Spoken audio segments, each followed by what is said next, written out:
As someone who is currently in the market for a new car, specifically a van, I was particularly concerned when I came across a recent study by Edmunds that found that the share of new car buyers with a monthly payment of more than $1,000 has reached a record high. Let me repeat what I just said. The amount of individuals with car payments totaling more than $1,000 a month is growing out of control. Now, this has to be due to a combination of rising car prices and rising interest rates. We're talking about $1,000. That's almost as much as my mortgage payment. According to a separate estimate by J.D. Power and LMC Automotive, the average price paid for a new car in December 2022 set a record of $46,382, which is up 2.5% from the previous year. A little bit alarming. Crazy.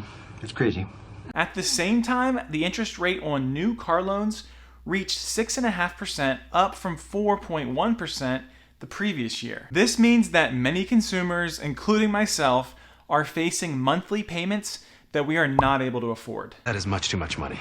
In fact, for the first time, over 15% of consumers who financed a new car in the fourth quarter of 2022 committed to a monthly payment of $1,000 or more. And that's compared to 10.5% the previous year. That's insane. I mean, wow. In addition to rising car prices and interest rates, many Americans are also choosing more expensive SUVs and pickups with all the bells and whistles, which can cost 30% more than the base price. This trend, combined with the high monthly payments, puts car buyers at a greater risk of going underwater on their loans as used car values decline. Going underwater? If you're wondering what going underwater on your car loan means, it means that you owe more than your car is worth. John, it's going to cost more than the car's worth. For example, if you bought a car for $20,000 and took out a loan for the full amount, but the car's value has depreciated and it is now only worth $15,000, then you are underwater on your loan. My car is underwater. This can be a difficult decision to be in because it means that if you wanted to sell the car, you would not be able to pay off the loan in full. This can be challenging, especially if you are already struggling to make your loan payments. Another reason why I'm always trying to encourage people to be debt-free. Free from debt. It's really concerning, especially with a growing family, actually like myself, where a larger car is actually going to be necessary. And in a lot of ways, buying used cars doesn't make the most sense either right now because of the inflated used car prices. Ivan Drury, Edmunds Director of Insights, warns that consumers have become less insulated from those riskier loan decisions, and we are only seeing the tip of the negative equity iceberg. So in a way, he is sounding the alarm that things could and most likely are going to only get worse. Just want to make sure that you are emotionally prepared. As someone who's in the process of purchasing a new car, and maybe this is true for you, this information is definitely concerning to me. Now, however, there are steps that I can take to ensure that we don't end up with a monthly payment that we can't afford. I did a little research, so here are 5 tips that we are considering as we think about purchasing a new car. First, start by setting a budget and stick to it. Determine how much you can realistically afford to pay each month and don't exceed that amount.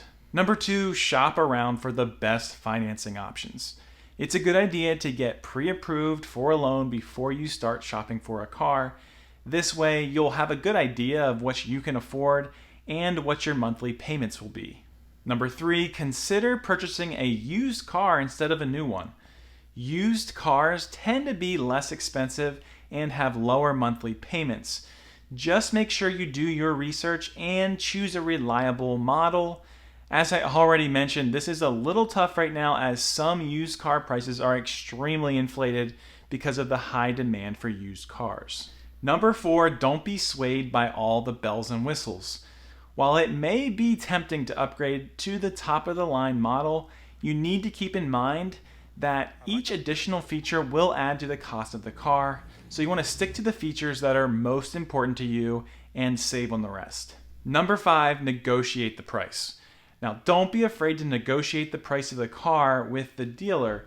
Remember that you have the power to walk away if the deal isn't right. Now, with the car shortages, it may be a little more difficult to do this, but it's still worth a shot.